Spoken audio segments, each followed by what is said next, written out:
আসসালামাইকুম গাইস, আজকে বিকাল থেকে আমাদের দিনটা শুরু হয়েছিল। আমরা প্রথমে সকালের টাইমে আমাদের বাড়ির কোলা গাছ থেকে কোলা পাচ্ছিলাম, সেগুলো বাজারে করে রাখছি, ভ্যান করে আমরা তারপরে আমাদের এই সুন্দর রোড ধরে আমরা আমি সারাদিন সকালে এই করতেলাম, এই কিছুটা পড়লাম, সেল দিলাম। দেন আমরা একটা গ্রামের ভিতরে ঢুকতেছিলাম গ্রাম ভিজিট করার জন্য। পথে আমার ছোটো ভাই পানি খাওয়ার জন্য এই টিউবওয়েলের পানি খাওয়ার জন্য খুলতে গেছিলো, টিউবওয়েল থেকে পানি পড়তেছে না। খুবই মিস্টেক করছো, এটা নিয়ে খুব হাসাহাসি হলো। দেন আমরা একটা গ্রামের ভিতরে ঢুকে পড়ছি। এখানে এক কৃষক ভাই তার সবজি বাগান ফলানোর জন্য অনেক সুন্দর করে আধুনিক চাষাবাদের ট্রাই করেছে। তিনি পিভি ফলাচ্ছিল, পিভি ফলানোর জন্য পিভি গাছ অনেক উন্নত যাচ্ছে, এটা দেখতেছি অনেক সুন্দরভাবে এটা।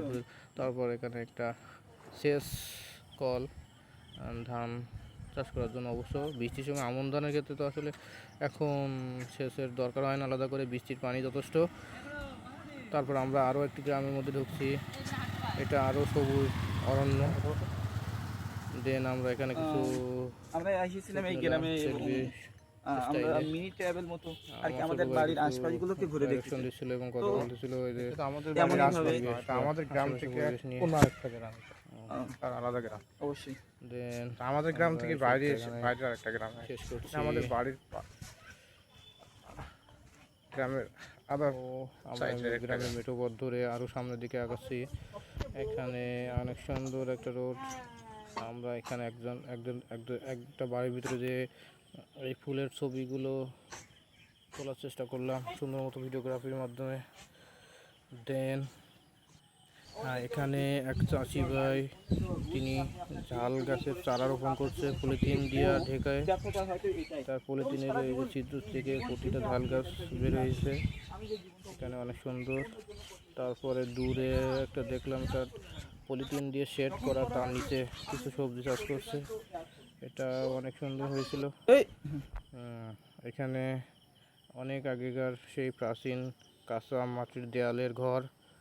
সো এখানে আমি আমার একটা ভিডিওগ্রাফি নিলাম। দেন আবার একটু ক্যামেরার সামনে পোজ দিচ্ছি। দেন আমরা এই মেঠো পথটা ধরে আরও সামনের দিকে যাচ্ছিলাম। এখানে একটি এসডিএফের অফিস ছিল এখানে। এটা এটা অনেক নাইস একটা অফিস, সেখানে আমরা কিছু সময় রেস্ট নিয়েছিলাম। আসসালামু আলাইকুম দর্শক। দেন আমরা গ্রামের মেঠো পথ ধরে সামনে যাচ্ছিলাম। এখানে বৃষ্টিতে রাস্তাটা একদম কাদা হয়ে গেছে। এখানে এলাকা থেকে আসলাম। ধান ক্ষেত ছিল, মানে ধান চাষ করার জন্য ধান রোপণ করা হয়েছে। একটা পাশ দিয়ে আপনার খাল, চাষাবাদ করছে, খালে লাগাইছে এখানে মাছ আর আপনার মেঠো পথ দেখুন জাতীয় মাছ ছাড়া হয়। দেখাই দাও দর্শক। এই দেখুন এই খাল, বৃহৎ একটি খাল, এটা নদীর মতো দেখতে, এবার খাল বৃষ্টির সময় এটা আরও বিস্তার করছে আপনার পানিতে।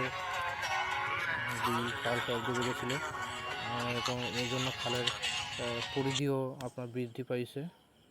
এখানে একটা অনেক বড় একটা পলিথিনের শেডের নিচে অনেক পরিকল্পিত একটি চাষাবাদ। এখানে আসলে দূর থেকে বোঝা ছিল না।